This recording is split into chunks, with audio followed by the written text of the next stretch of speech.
On August 24th, 79 AD, the bright and carefree city of Pompeii saw its last sight of the sun for over 1,600 years. It was on that fateful day that Vesuvius exploded with a frightening roar, and the full force of the volcano rained down on the city, carrying a black river of ash and lapilli, burying the inhabitants under meters of debris. Here in the House of the Vetii, I found beautiful and colorful murals preserved for over 16 centuries from the ravages of air, moisture, and sunlight by the protective cover of lava. Nata nella costellazione del Cane, tu che hai dato la vita a tuo sposo e fratello Osildere, disperso nelle acque del Nilo, volgi qui il tuo sguardo. Let's watch an Italian acting troupe do their thing. Ascolta la nostra preghiera. È stato il destino, e ora il destino mi appartiene. Perciò vedete un uomo che rappresenta la divinità femminile.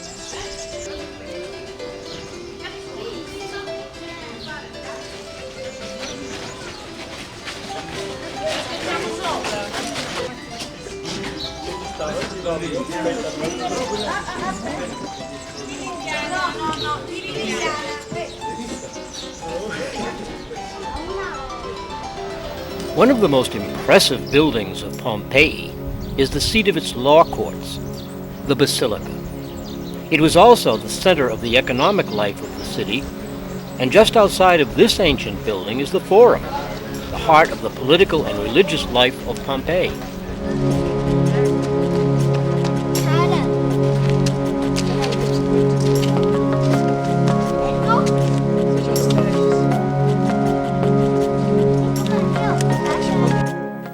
The old streets of the city seem extremely narrow by modern standards, but they only had to deal with foot traffic and handcarts. When it rained, there were stepping stones used to cross the street. The deep grooves of ancient carts can still be seen worn into the stone.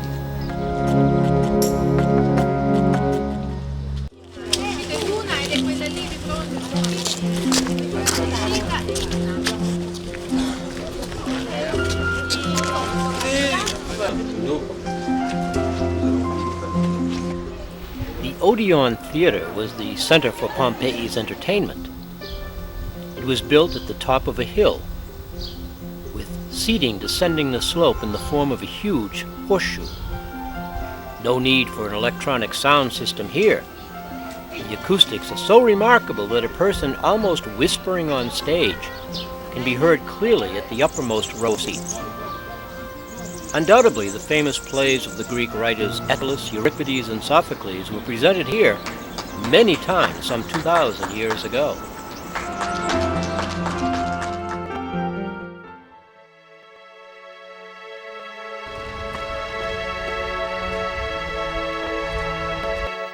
Of all the sights in Pompeii, my favorite would be the baths. This singularly Roman institution, a kind of somewhat country club, gym, and social hall, brought Pompeii's citizens together just about every day.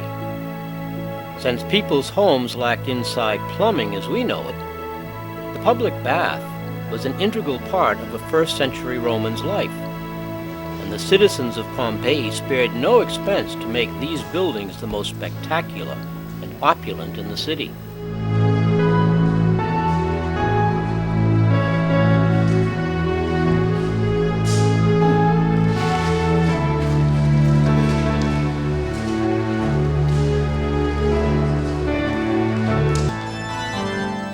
In 1961, in the small orchard of a wine-producing house, researchers digging in the rock-hard surface of Pompeii found mysterious, unexplainable voids in the lava.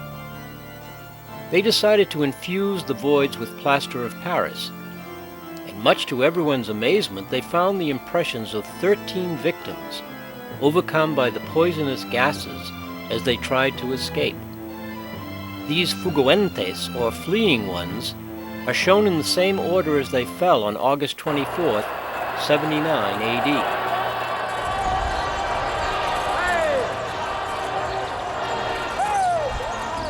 It's hard to believe that anything as gigantic as a Roman arena could be totally buried and forgotten for over 1,600 years.